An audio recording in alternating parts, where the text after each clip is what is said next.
What's up, y'all? LTJ Reeves is here. This is Throwing Light, and if you're not throwing light, you're not acting right.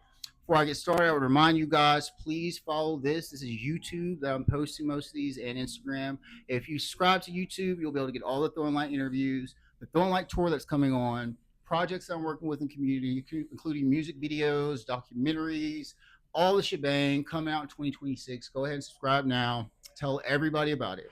With that being said, let's go ahead and introduce our guests. Guy, the leather coach, coming here from Dublin to Austin. We are Yeah. in the new Austin Eagle Sir Rat store, which is pretty amazing. So, like, we are sitting here with the merchandise and everything. So, if you come to the Austin Eagle now, we have this. This is pretty awesome. You can come in and check all the wonderful gear that we here have at the Austin Eagle that is created by Sir Rat. So let's go ahead and get started, guy. This is Guy's second time on Throwing Light. How you been? I've been good. I can't believe that you're actually willing to have me back for a second time. I would have you more than this, to be Oh honest no, with it's you. awesome. And we kind of had to do this considering I'm in Texas for the first time and we had to do something while I was here. So thank you for having me again. Thank you for wanting to come on again. Always. So you flew over here from Dublin. Yeah. You're here in Austin. You're going to be judging at RGV Leather Yep. Weekend.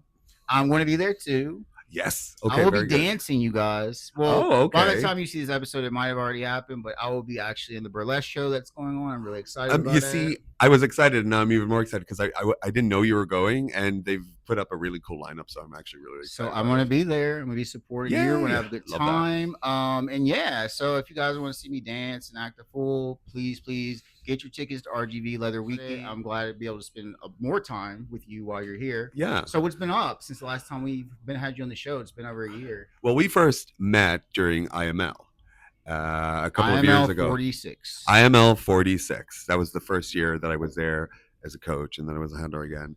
And we just kind of stayed in touch. And when did we do the throwing light the last time? Do you I remember feel like when it that was in was? July of 2024.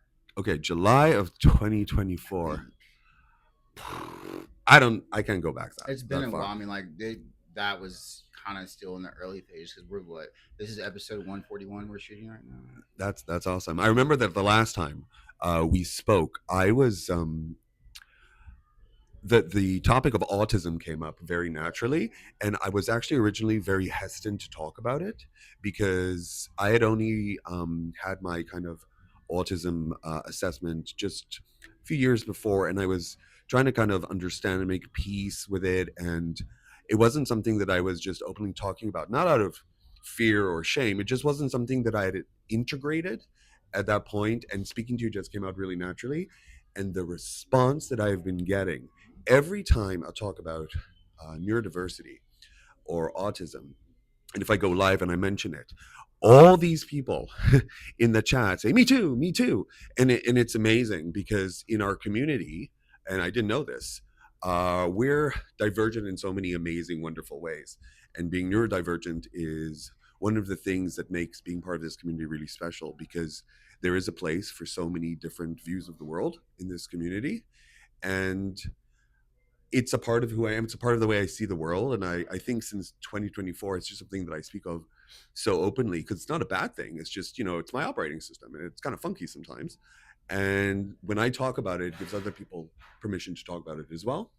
And I love getting to know people and how they view the world. So that's been going on. Just really, So you came out publicly autistic on the show. I think so. Yeah. And I didn't even Wow. think about it as coming out. It was just, I guess I was trying to figure out how comfortable I was talking about it because the thing is when I talk about something, I want to make sure that I have the facts and I know what I'm talking about, and I know that people watch the things I do, and I'm not an expert when it comes to autism.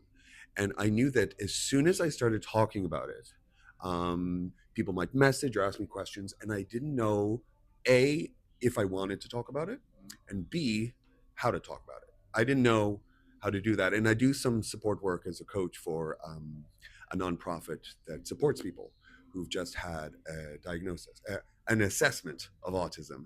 So I've learned much more about autism, and I'm very, very comfortable talking about it. So I think it was either the first time that I spoke about being autistic, or one of the first times, and it's been so refreshing to just be able to just talk about all the stuff about myself and I think ourselves that are a little bit different and maybe not so perfect.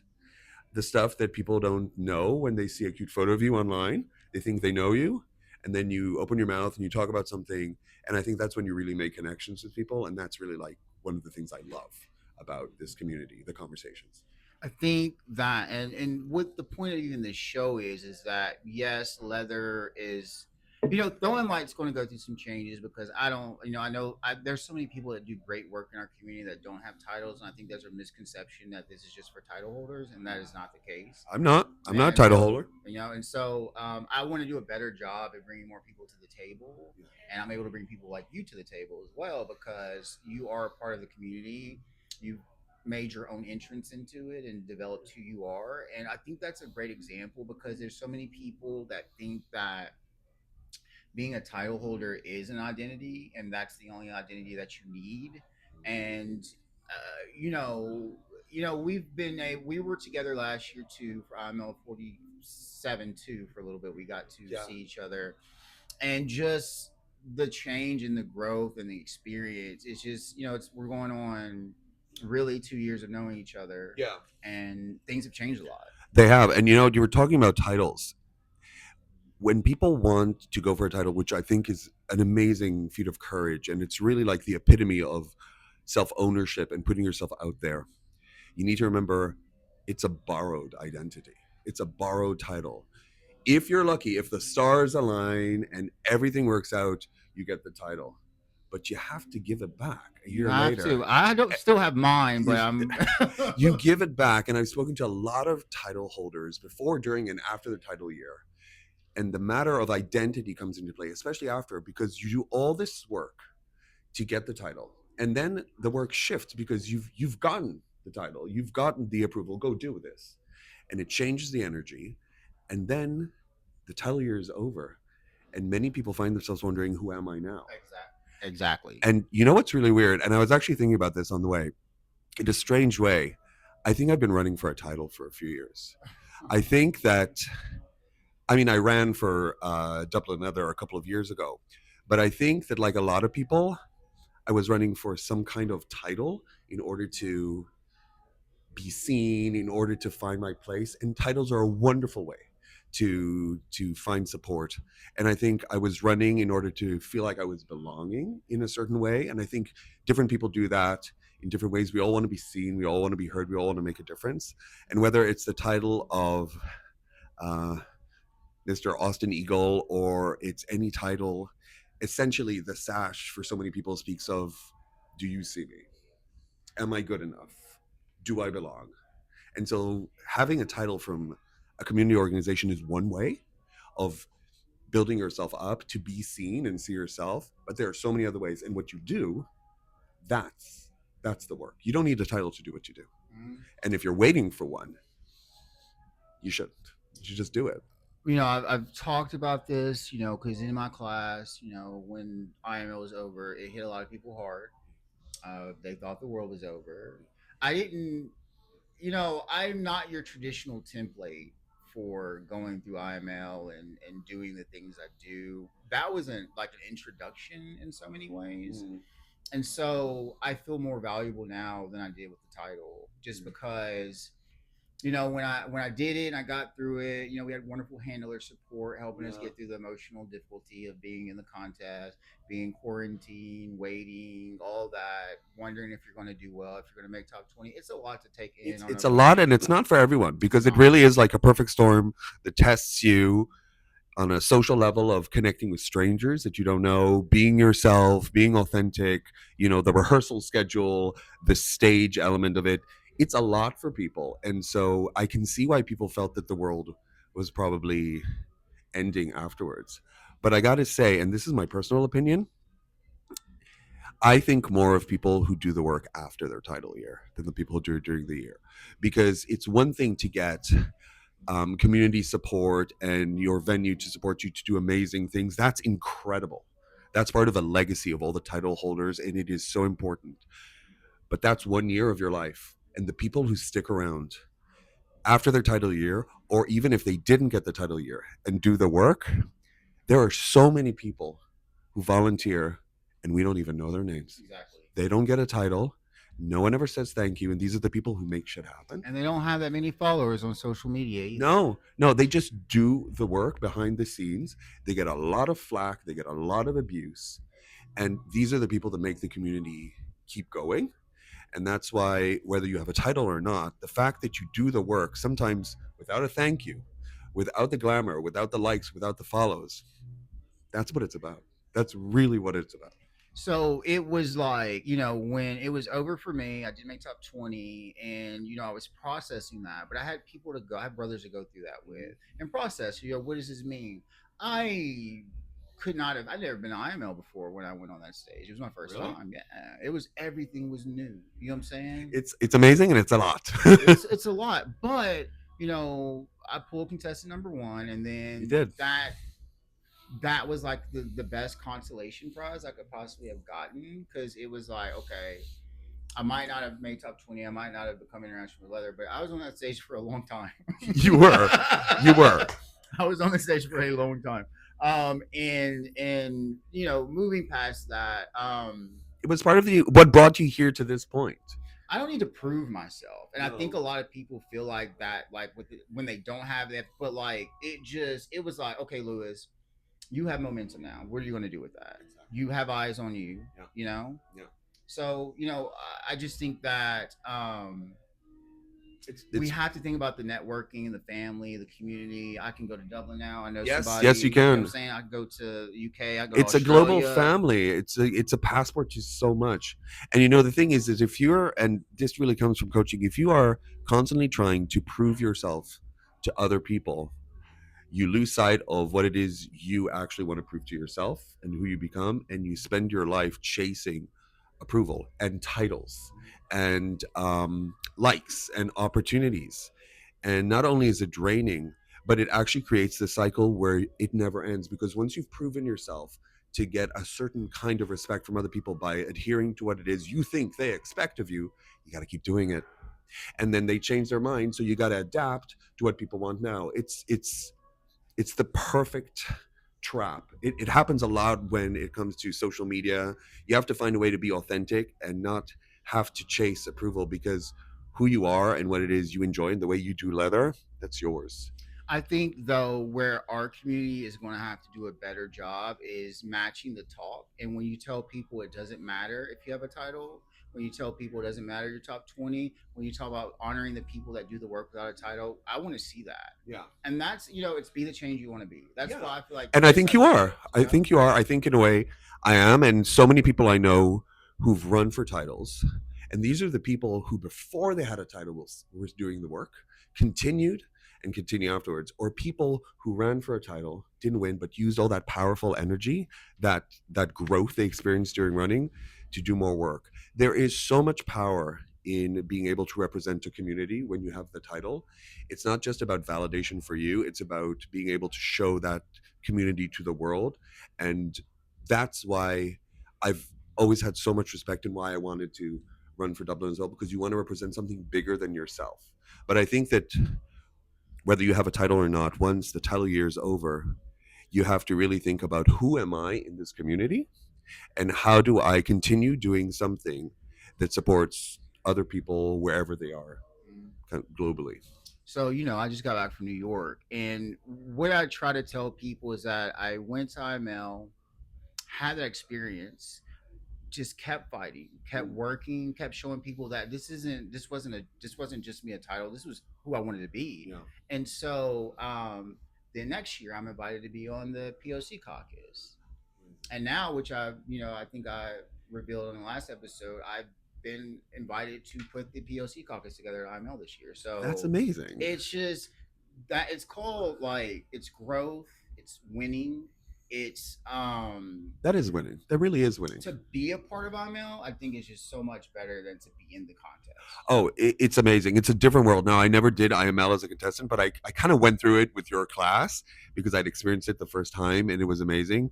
But to be in that amazing world where so many people are volunteering their time and their energy to put this insane production together and support the contestants, it was mind-boggling to me, because I look at that kind of operation, and I go, when people want to do something good, they come together and they create something really magical. And the way they bring people together, I said this in one of the videos I did. I think it was last time I was in New York. That it's not about the competition; it's about the people. The competition is lovely and it's exciting and there's drama and all that stuff.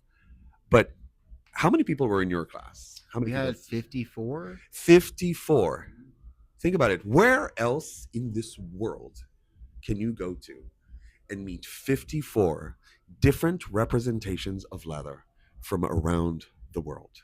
I mean, they're at 70 something in this class this There's year. loads, and I think even more people want to do it. That is the power of it, and the joy in the lobby and the connection that you make.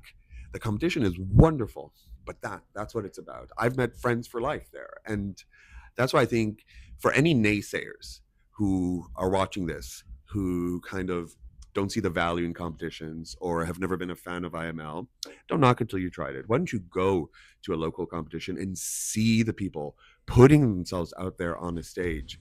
Those people who throw shade at competitions should maybe try throwing a little bit of light and just and think about it. Is that something you? I don't say you want to do, but could you? Could you put yourself out there on a stage and have all those lights and a panel of judges critiquing you to see if you're the right representative? That takes balls. Criticism is hard for people. Yeah. And I immediately had to get in the headspace. I'm like, you know what? This is constructive criticism. I could work on my leather. I could work on my stage presence. I'm good at interviews. I'm good at, that Yeah. part. But I keep telling people I went to IML not knowing who I was. Not many people. You're not the only do one. that, you know what I'm saying? You're not the only one. I have seen contestants blossom into their most authentic selves after IML. There's something about that experience. There's something about the title year experience where it varies by community, but you really are in service of your community and the organizers, and you do the work on behalf of a greater identity.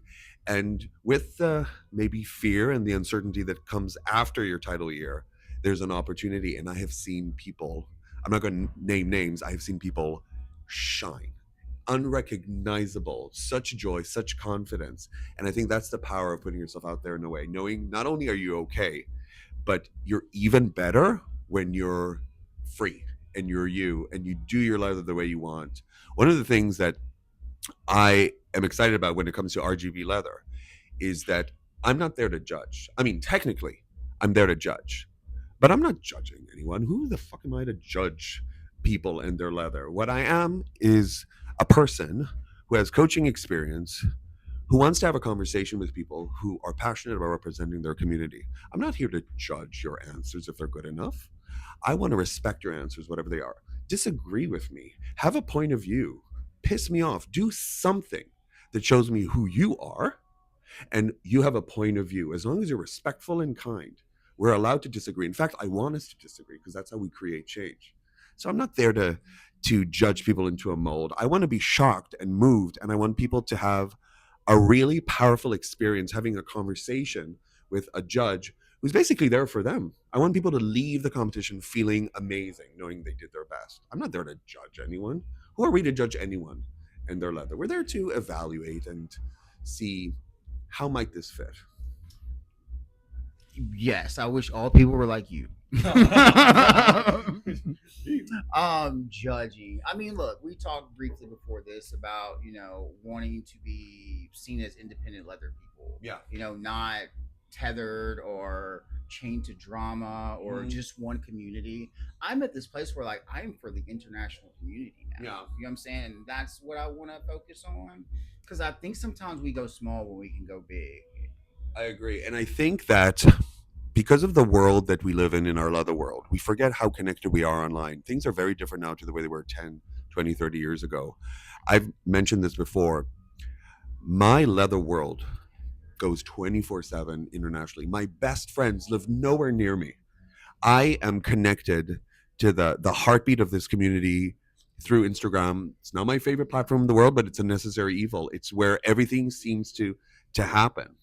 Facebook is worse. So Facebook is worse? Yes. I mean, Instagram, I'm okay with. It's not a perfect platform, but it is, in my view, an essential part of what keeps us together. And when we live on Instagram for connection, I'm not talking about posting, you don't have to post, but through social messages. It's the most social way to connect with anyone, really. We have an international presence. And so we think small in terms of local friends, local connections, when there is a whole world of the most amazing people out there. Sometimes when I coach people and they want to find a connection, whether it's a relationship or a dom or a sub, they immediately think, I want someone in my local area. So I haven't had very much success. But once they figure out what it is they're actually looking for and what kind of connection and dynamic they're looking for, and they see that there is a world of amazing people out there, they shift their perspective into having connections that may not be intimate or directly on their doorstep, but they build friendships and you can travel and you make local connections as well. People think really small in a box when we are so lucky and so privileged to have access to so many ways to connect now. And you see the thinking big part, like, and it's not easy. I said, I am going to make a space for me at IML. That when I left in 2024, I said I want to be a part of IML. Got that, got to be on the caucus. Now I'm planning the caucus. Like it was that determination that Yeah. I this is something I want to be a part of. And we've talked a lot about representation and who you are and being authentic and things like that.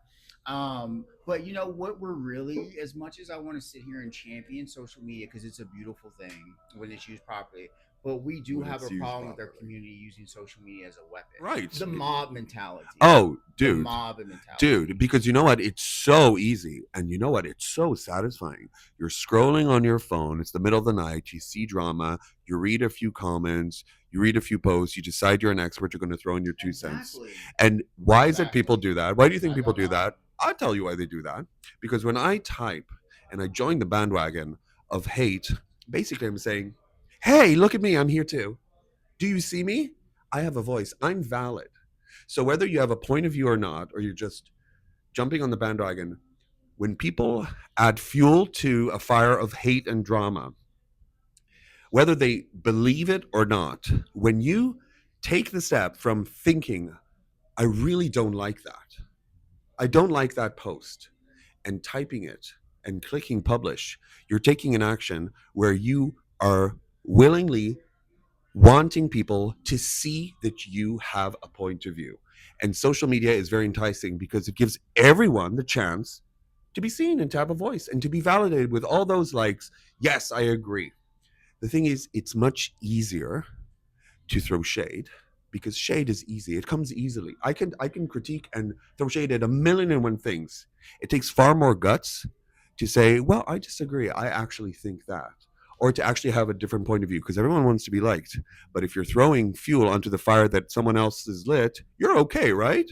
It's not my fire. I see people arguing with profiles that don't even have human pictures, there you and go. they're literally the ones that get on their keyboard and they want to upset people. They Yeah. don't have lives, and what it is that people want to feel like they have power. Exactly. And when you're putting someone down, you feel like you have power. Yeah, it's fake power though. It's like fake dominance.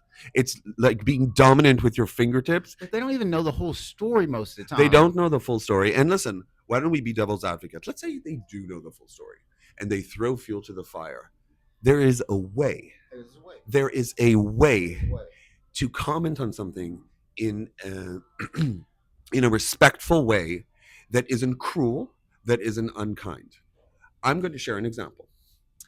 Last year, after Darklands, for example, I don't remember what it was, but I think every time there's a big event, there's always a little bit of a kerfuffle about all the shit that people didn't like. And I specifically remember Darklands.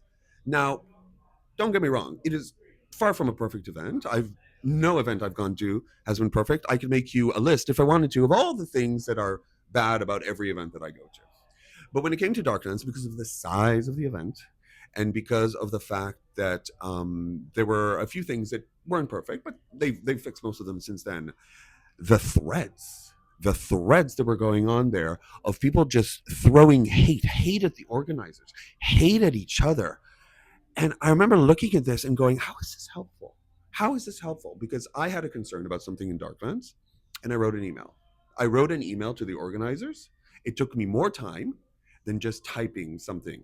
So I was intentional. I wrote an email. I said, listen, dot, dot, dot, this. It would have been great if so and so and so.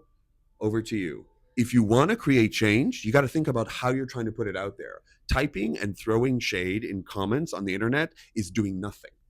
All it does is actually make things worse. You're just making people overwhelmed, and you're making people feel helpless. Let me share this story real quick because it just Go on. happened. So, someone sent me a private message with no picture or anything. Okay.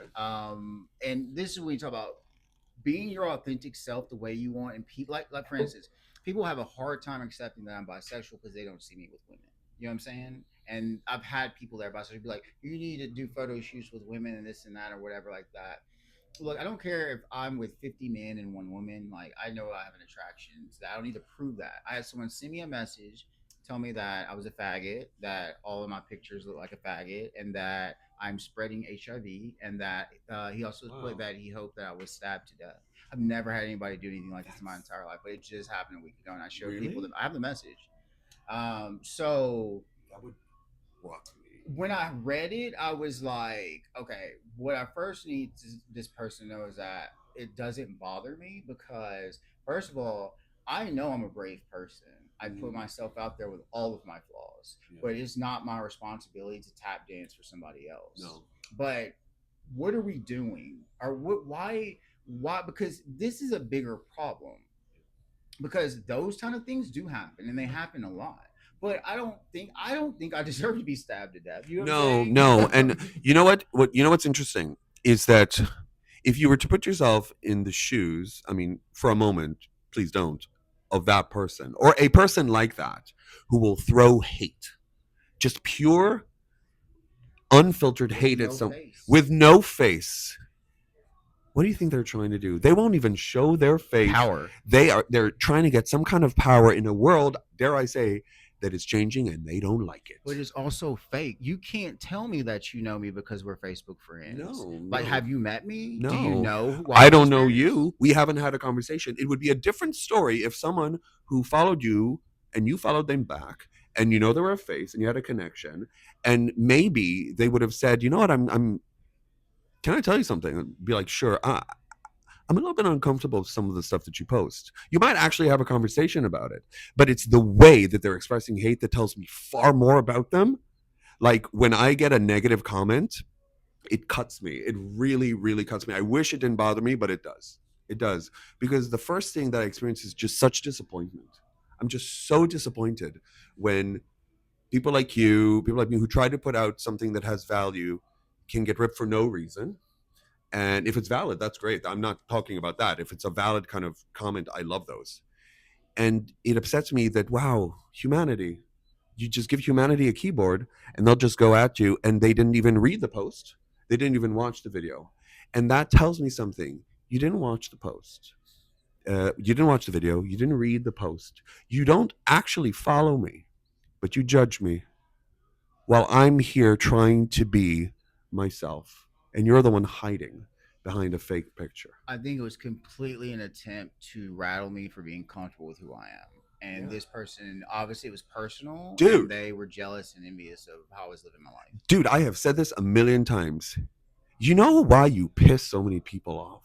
Because you're yourself. Do you? Yeah. Do you know why I piss people off? Do you know why so many people piss people off? Because when you have the nerve to show up like that and talk the way you talk and do what you do, you challenge everything about me. Because if I meet someone who has the balls to be themselves, it's like a mirror in front of me.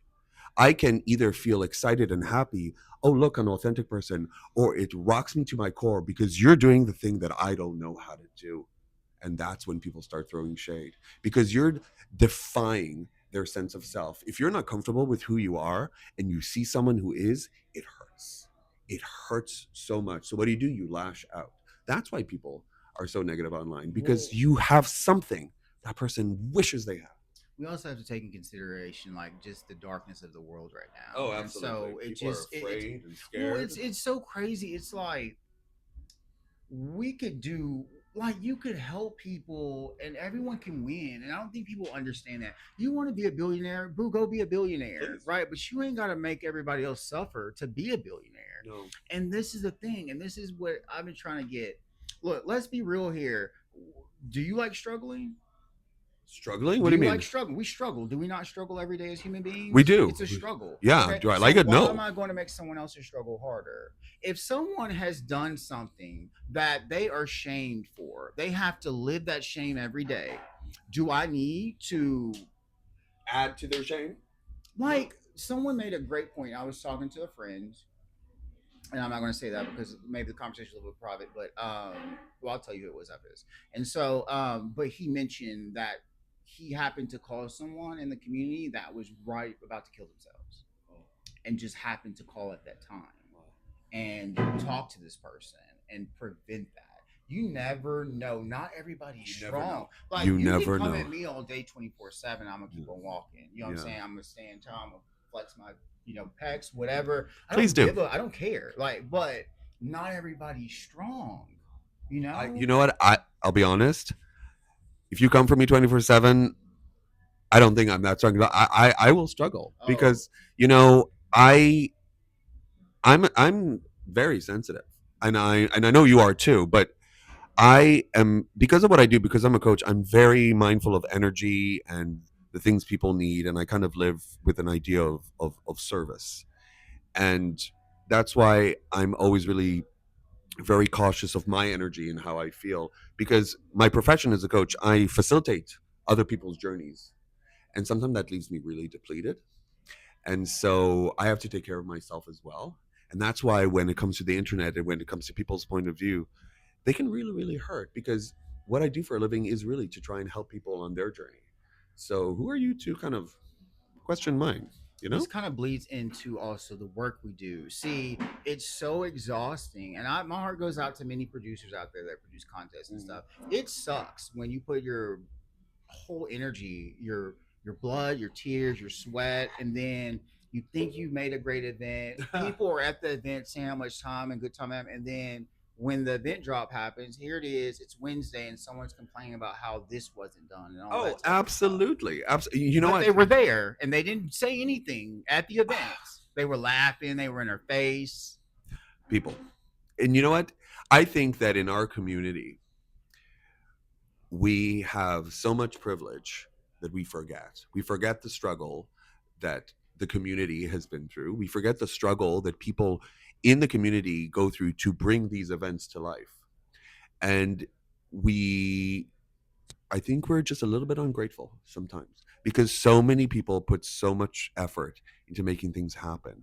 And yeah, things are not perfect. And we're wearing out our strong people. Like I'm getting worn out sometimes because it's like to have the impact diminished by a mistake or someone else. Let me tell you, all the issues that come to me have not been my drama. It's always someone else's that I'm having to deal with. And what people don't understand when they go on social media and do these things, when you go and attack something you don't like, you're affecting a lot of people. You're actually making things far worse. Yes. You're not creating anything positive if all you're doing is typing an opinion in a thread. You're not doing anything. I have to say that again. You're not. You may feel like you are, but what have you actually done to make things better? You may in have the real world. in the real world, like, people have opinions about events and about the world that are valid. And I'm not saying that everyone who throws hate or shade is wrong. You're allowed to do that if you feel powerful to create a change that you want to see. But just writing something negative about someone on the identity level, when in fact your critique is valid about an event, why don't you reach out? Why don't you actually get involved? Oh, wait, that actually takes work. We know it's this complex that, oh, here I am and I am. It's ego.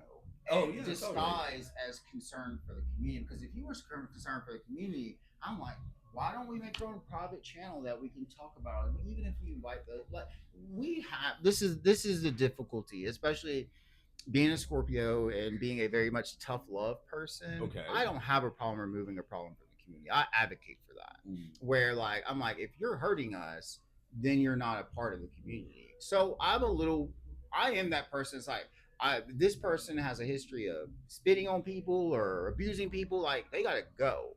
Um, but what we're seeing though a lot of times is that it is the people that are getting their ashes taken away, that are butthurt, that didn't get to do things the way they want to, so they lash out as a community as a whole, and it impacts us all negatively. Yeah.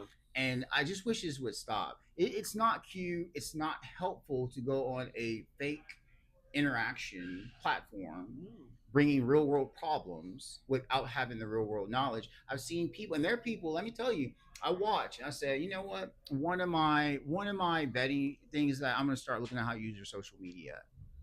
And if I see you jumping on and come, look, when I'm posting my stuff on my Facebook, this is a me thing. That's my Facebook page. You can comment, but I can respond and do whatever I want. It's my page. Absolutely. Do you know I rarely go and comment on someone else's page for their opinion? Same, because I find that if I'm going to use my voice, it has to have something to say, or it has to have some kind of impact. And what I do is when I see content that I either really, really love, or something that someone posts, which has happened a few times, that kind of didn't sit well with me, there might have been some kind of symbolism there. I reach out privately.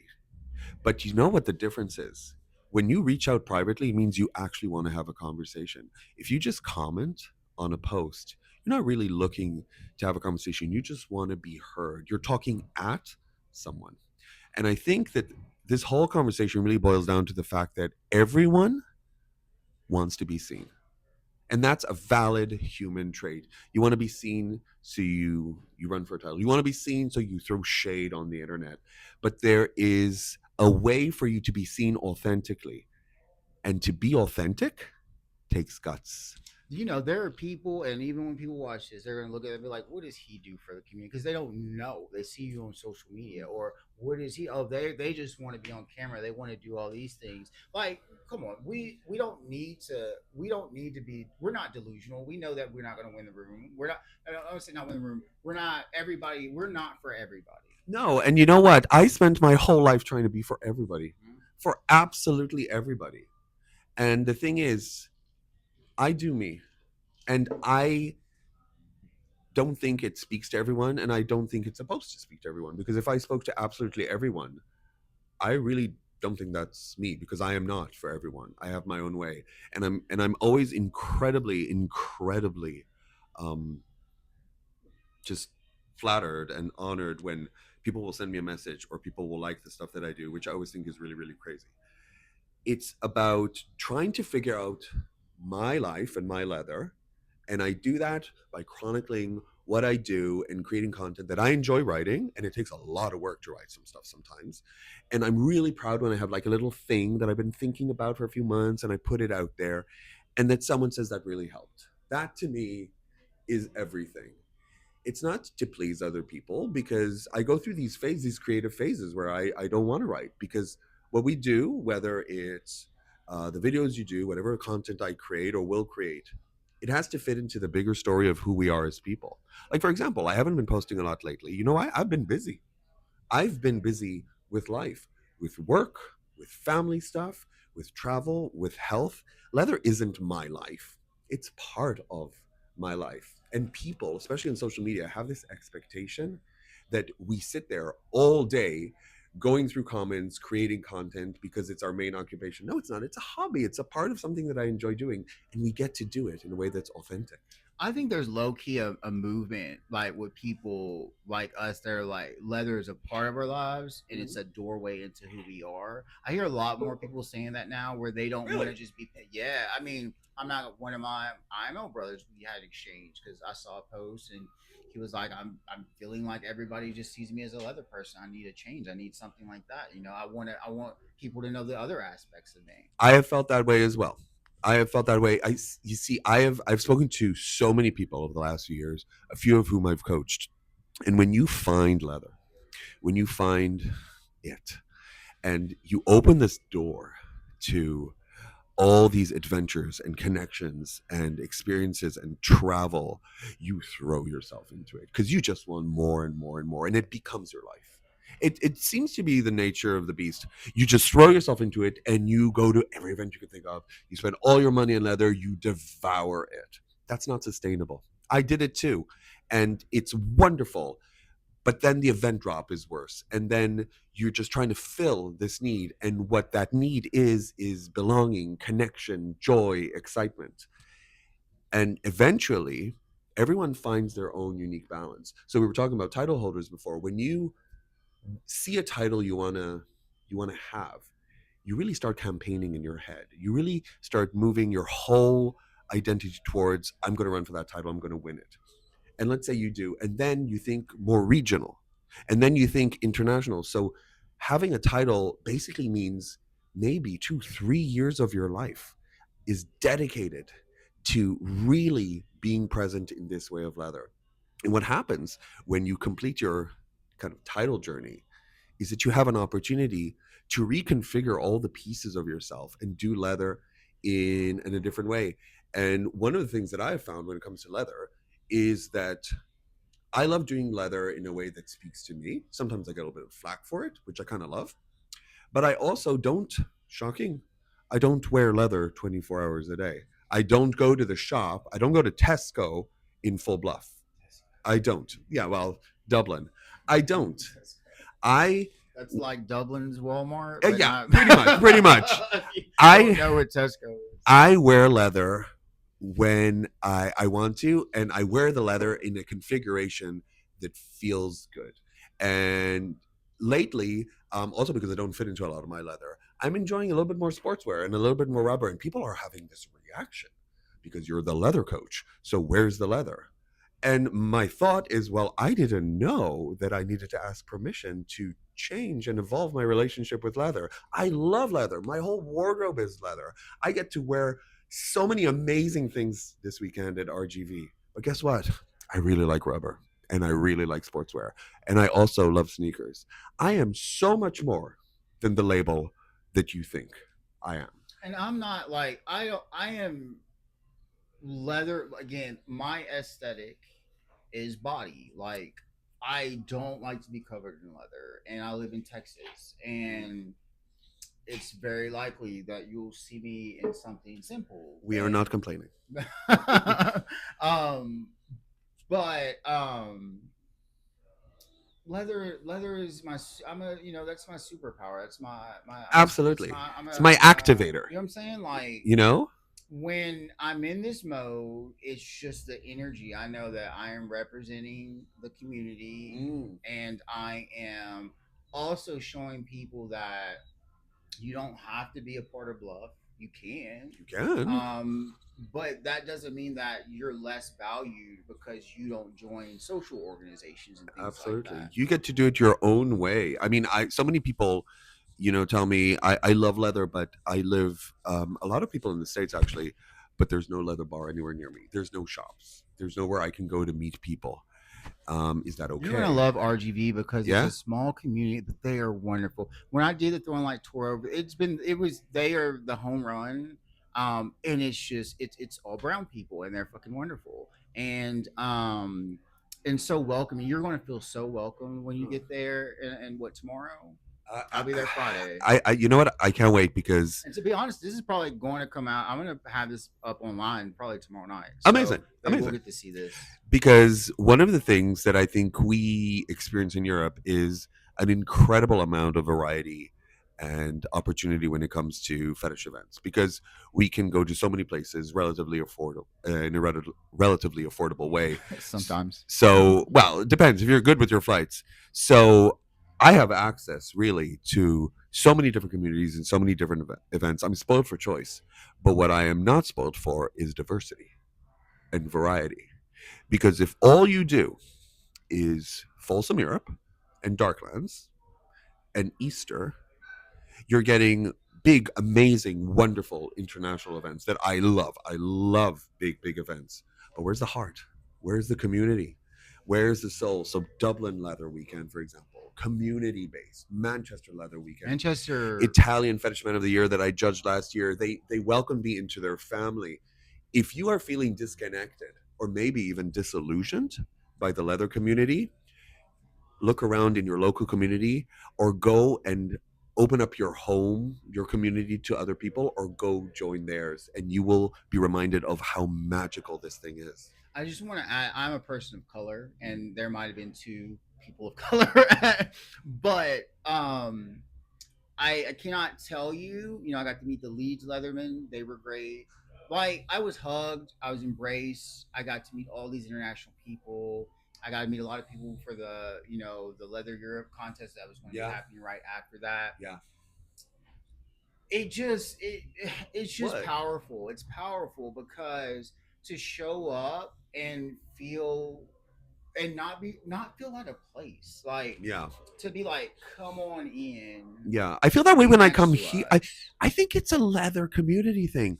I have never gone to an event and felt like I didn't belong. And it's down to the people.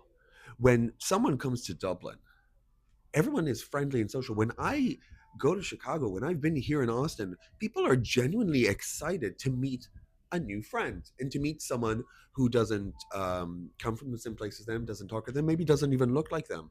And I think we get so stuck in our box of sameness that, and this kind of connects to what we're talking about social media, is that anything different can scare us, when in fact leather is so diverse and our community is full of amazing people. One of the reasons I love coming to the States is that I see so many more expressions of leather and of gender than I ever do in Europe. And I think that it's important for people, either from the States or from Europe, to just open their minds and their hearts to the fact that there are people who do not look or think like you and don't wear leather like you. And guess what? They're not supposed to. If we're not open to change, we're never going to progress. Exactly, exactly. It's leather is such a powerful, intimate experience. No one can do leather the same way as others. We do the bluff, we do the uniform, we may all look the same in some way, but the feeling that we get is ours. So we get to wear whatever makes us feel comfortable. Sometimes we may dress like to the code, but in essence, and I've said this to people, if your leather is just a wonderful pair of tight leather gloves, that's your leather. And if your leather is going to events, that's your leather. If you are a full uniform kind of person, you do that. There are really no rules here. The rules often leave people out and make people feel like they don't belong. And one of the things that I'm really, really passionate about is that I will not be part of anything that leaves anyone out. And the thing is though, people try to be inclusive, and sometimes they might just miss the mark, and we don't need to jump on them Mm. for trying. And Yeah. look, it was not easy to find like non cisgender men for the New York panel. I thought it was going to be open to this world of leather women, and it was a struggle to get that representation. Yeah. But It's very telling, isn't it? well, it to me it goes back to like the saying we want to be different, but not optic wise actually Mm. executing that. Yeah. And I don't want to judge, but it is hard sometimes to pull women, lesbians, non-binary people, femme presenting into hypermasculine spaces because they don't have Absolutely. that representation or that visual that includes them. Yeah, and they want to feel comfortable. Everyone wants to be in a space where they feel welcome and comfortable.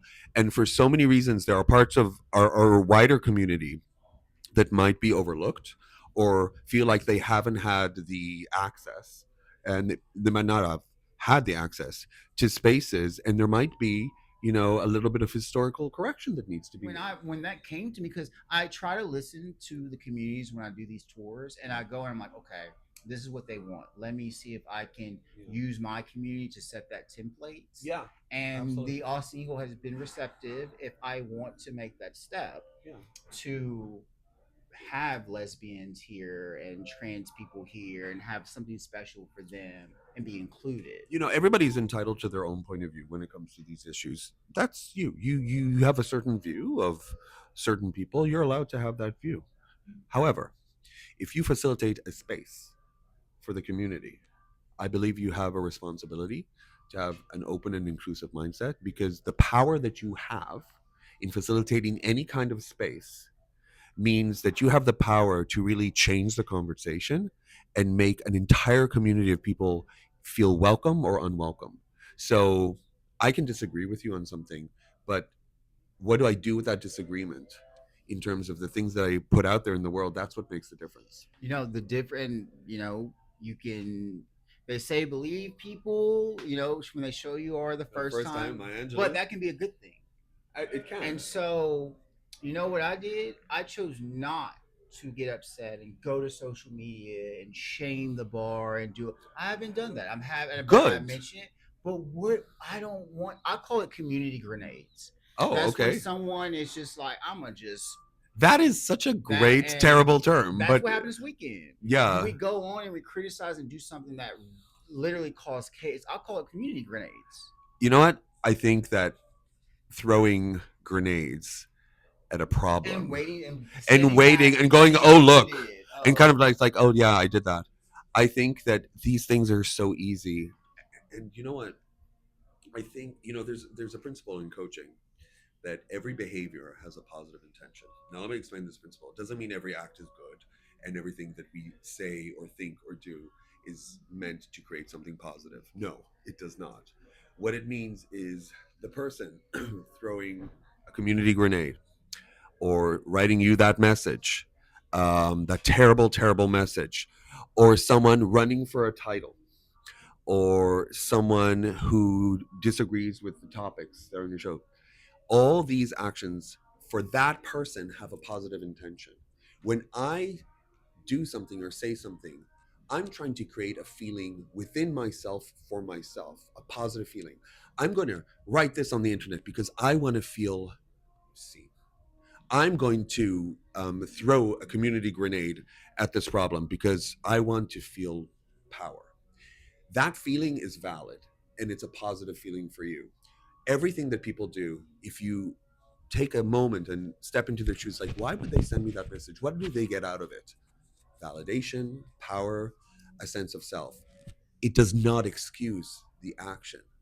What it means is that if the grain of truth that your action comes from is a positive one, you got to match that with a positive action. If you disagree with something that I say or do, good for you. Take that disagreement, the fact that, no, I want this to be the way, and have a conversation with me. The problem is laziness. People default to the easiest option that is most often the negative And one. jumping on the hate bandwagon is an easy option. It is the easiest option, and it's Not having an opinion is an easy option too. to not have an opinion, Take someone else's. you just Buy become someone else's. jaded and you just do nothing. And I think that if people take anything out of our conversation, is that having an opinion and a different opinion is not a bad thing. If you are really unhappy with the way an event went on, okay. If you disagree with something that you say or I say, okay. There is a way and a time to communicate that with action that can actually make a positive difference. Either have a conversation or write an email or take some kind of action, but just typing it or just thinking it and adding fuel to the fire, you're actually part of the problem because They don't see that. they don't see that. At least you're trying to do you and I'm trying to do me. And at least someone did an event to invite people. Do you like it? But they No. didn't do it the way you wanted to. Well, if they didn't do it the way you want to, why don't you offer to help? Why don't you start another night if you feel that your part of the community wasn't represented? They started an event, why can't you? There are so many ways for people to get involved. Typing on the internet is not getting involved. That is not action. That is filler. It's not a solution to anything. And I think it comes with a lot of privilege and a lot of expectation that people will do things for me, which has been part and parcel of the gay community for centuries. This idea of we're fine, nothing bad's gonna happen, just let me do my thing. We remember this in the 80s and the 90s. People think this is my world, you're just a distraction, when in fact people are trying to make a difference. Oh, sorry about that. I just wanted to touch your hand. I can do that whole thing again. So Oh, no. all right. Okay. So there's two things left. We're gonna wrap up. I have a question for you, and there's something special you got to do at the end. Oh, didn't you? Can we show? Oh the yeah, gift okay. that So was- let me do this and then you can ask the question. Okay. All right. So before we finish, I did want to share something with you. So every time I go away, I like to bring a little bit of Ireland to special people. And these are I'm the good. special. These are the good chocolates. There's varying degrees, and it's just because it's the second time that I've been on the show, and you've always been so welcoming, and it's just a This little might be the something. first guest that's come on with the gift. So Really? Well, my mama told me well. maybe Because you're coming to someone's house, like you're coming into someone's this is community. my house show. Well, this house has very interesting decor, and it's just We're in it's a a thank you because we always store. have like the best conversations, and people always really get excited when they see two people having a conversation because this doesn't happen very often and people devour it. So we need more conversations like this and to just have people in gear talking, disagreeing. Uncomfortable conversation. Well, we're making uncomfortable conversations comfortable. Absolutely. And that's how we can create change. We're not arguing, we're not throwing fuel to a fire. We're talking about stuff that is important to us. Can people disagree? Of course. Will they comment under the video? Well, this? Sure. There's a difference between commenting and sending a message and having a conversation. But when you put yourself out there, you take the risk. Someone may not like what you have to say, but you do it anyway. You do it anyway. And that's the difference. When you're willing to actually do the work and put yourself out there, even if it doesn't come with a title of good enough or do you like me and do I belong? If you're authentic and respectful and kind to other people's point of view, it's great when we disagree. I might actually learn something. Challenge me, piss me off, prove me wrong. I want to learn. I want to be wrong. It's okay. Like people don't want to make like I literally show my ups and downs. I show happiness, sadness, frustration, anger. It's healthy to go through these emotions. I've been through therapy and it's helped a lot. Yeah. But like authenticity, being authentic is about not being afraid to be flawed. Yeah, and it's a daily struggle to be authentic. It's not something that you can achieve and you're authentic. I am constantly thinking about the things I say and the things I wear and the kind of content I put out there and ask myself, does this speak to who I am right now in this moment? So if you scroll back, and I'm sure this would be the same for you, if you scroll back in my feed, there's an evolution in terms of the way I look at the world. There's an evolution in terms of the way I wear my leather. There's an evolution with the way I look because I'm constantly changing. And in that moment in time, I'm trying to capture this is me today. And sometimes I go back and I read posts I wrote and I'm like, oh, wow, that was the way I viewed that situation back then. That's the way I described a certain element. It was true then. It's still true now. I don't write anything that isn't true, but I'm different. And being authentic, I think, is sometimes giving yourself the opportunity to change and knowing that it's okay that it may not speak to everybody. People want easy, people want familiar. And when you're different, that's not familiar. That's a challenge. I tell everybody that when I do these interviews, I absorb every guest into my. Ooh, It's I've been the absorbed best way you've been absorbed twice, and so twice. the best way to express this is horror fans. You might catch this reference, but when we up Nightmare on Elm Street Part 4, have you ever seen that? It's called The Dream Master. And in the film, one of the characters, every time Freddy Krueger would kill a victim, she would absorb their powers. Okay. So when she got to the end, she had absorbed all of her friends' qualities, and she was able to fight Freddy with all of them. Okay. I think of me becoming, I absorb these conversations and I grow. We're at 150, almost 150 conversations, Yeah. 175 people. Wow. Okay.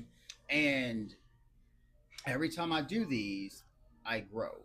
And I don't think people really understand just having conversations can make you grow. Oh, absolutely. But I grow every time I have these. We all do. Like having a conversation is not something we naturally do very often anymore because it actually requires quite a bit of Thinking. thinking and I think bravery and Bravery. openness and trust. Like we didn't decide what we were going to talk about today. I had no idea what was going to show up, and Always it's just, organic. it's always organic and it's very natural. And we really kind of dove into this idea of online hate and stuff like that. That's just what came up today. relevant And though. it's what's so great is that it's unscripted, because when you have a conversation in a world that is so scripted with so many boxes of ways of being, you're allowed to just let go and just be yourself and say, you know what, I disagree with that, or I think that this could be better in this way. Having a really powerful conversation is like, I feel like I was kind of tired kind of coming in here because I'm like I'm like Tired too. carrying jet lag from like Dublin via New York, and I feel like I could climb Everest now. Like, look how energized we are now. And it's actually giving me fuel to go and, like, I don't know, do more stuff. Keep being you. If Yeah. anything, this it show like you're only here because I respect you. And I'm not gonna say, well, obviously I'm not gonna have everybody on my show I don't have respect for, but like, I would imagine. but I don't care what people think of our relationship and our friendship and what I see and what you see. It's I'm loyal to you, okay? And I am loyal to people that care about me. So I said in 2026 I was going to move away from fighting other people's battles for them. How's that going? I Watch this am- space. I am not. I don't. I look. Ask me in 6 months. So. But you know what? When you're a certain kind of person and you care so deeply about issues and so deeply about people, you naturally find yourself in other people's battles because you want to help. Yeah, but this is the thing is that I am all look. Doing all this can get exhausting, and I need the energy for myself a lot of times. But I Absolutely. care for people, and I don't want to see a friend be attacked wrongfully or No, you're misread or something like absolutely that. But at the same time, I need my friends to stick up for themselves. I need them to be comfortable enough to fight their battles. Don't be scared if someone is because people do some shitty things. Don't get it wrong. Do. But like, no, I'm behind you, but I need you to just control your narrative. It's like, I've got your back, Control your narrative. but this is you, I can't because control your narrative. You got to do that. absolutely we can lift people up, we can support them, but we can't fight their battles. And it's so tempting because we want people to be okay. We want the people we care about, want the communities that we care about to be joyful and wonderful. So we find ourselves, and so many people who are involved in the community, a few friends of mine, feel this feeling of burnout because we do so much and we get involved in so many different ways to make things better. And it can take its toll because Payback isn't what people expect. you got to feel some kind of joy or satisfaction from what you do. It's unpaid majority of the time. joy. And so I think that if anyone wants to get involved or has an issue or if there's any drama, find a way to make your voice heard and find the strength within you and rely on the people to support you and lift you up. But nobody's going to be dragging you towards success. If there's something you see, if there is a situation in the community that you feel needs to be made right, make it right. Make it right and do the work. Is it the easy thing? No, it's not. It's not. It's an ask that most of the people watching this aren't going to act on. But if one or two people who watch this get a little bit activated to go and make some kind of difference, And they are. make it. Whatever it is. That's how we change the world. It doesn't have to be big and it doesn't have to be huge. If you care about a certain community issue, make videos, write posts, start a blog, do a social at an event, create an event, do something that gives you joy and satisfaction so you feel you're making your mark on the world, rather than just joining in other people's, parties. So this is my final question. Is different. Normally, I ask people what is some aspect of our community that we're not focusing on. But let's talk about Dublin here in this last question. Okay. And are there any issues going on in Dublin that are international issues that you think that we should be focusing on right now? Now, obviously we I get trans protecting trans people a lot, Yeah. but what else is going on? I think when it comes to the Dublin community, we're very lucky, but in many ways unlucky because it's such a small, tight knit community. Because Ireland is small and Dublin is small. So we're a small, wonderful, joyful um, community of people. And I think in a way that means we're sheltered from a lot of the issues that affect bigger communities. I'm not going to lie. When it comes to trans issues, um, I'd say that is an issue, but we're talking of such a small community that it may not be the most powerful issue. I would say that the topics that affect communities globally, like consent, like inclusion, they're all part of every community's existence to varying degrees. What I think is that we all have to use the privilege that we have to doing the work in our community to keep our community safe, to make sure issues like this don't happen. So we can't rest on our laurels that we're a small community and everything's fine. There's always drama, there's Yeah. always matters such as this, and that we have to think bigger, maybe internationally, and maybe going into other communities, starting a community in other parts of Ireland, maybe communities banding together. I think that we're very lucky. I think in Europe in general, I think we're very, very fortunate because of the freedoms that we have, and I'll get upset, and the access that we have to each other. And I think that especially in a time like this, we have to reach out to each other, and we have to make sure that communities who may not have the funds or the people or the access or the opportunity to run events or to be visible, we have to help them, especially when it comes to communities in the States now. So I think we're very privileged in Ireland. I think we in Ireland and in other communities need to use that privilege and show support and help other communities as well. Right on. Well, there's one last thing you got to do. Oh yeah. You know what you got to do? Remind me. You got to close the show. I gotta close the show Say and the tagline. remind me what the tagline is. I just want to hear you You're say it. not throwing light. You're not acting right. If you're not throwing light, No. oh, Put your heart and soul into it. if you're not throwing light, you're not acting right. There we go. That was just very, very friendly. I Yeah, love that. well, try to be. Well, thank you so much for having me. Thank you for being here. I'm so glad that you're here at my home in Austin. I feel like you've welcomed me into Thank your you. home. Thank you for being here. It's like a and hug. I'm hoping to see you. I'm good to see you in RGB. Shake your hopefully this year. shake your groove thing. Yeah, in I'll be RGB. dancing in RGB. So I'm looking so- forward to it. But Cool. thank you again for having me. All right, y'all. Well, that's been another episode of Throwing Light. I am so honored to have Guy here. The Leather Coach. Please follow him on Instagram. Follow my Please follow him. Like, he makes the most amazing stuff. Please follow him. I'm hoping so. But this is another episode of Throwing Light, and we're out. Absolutely. All right.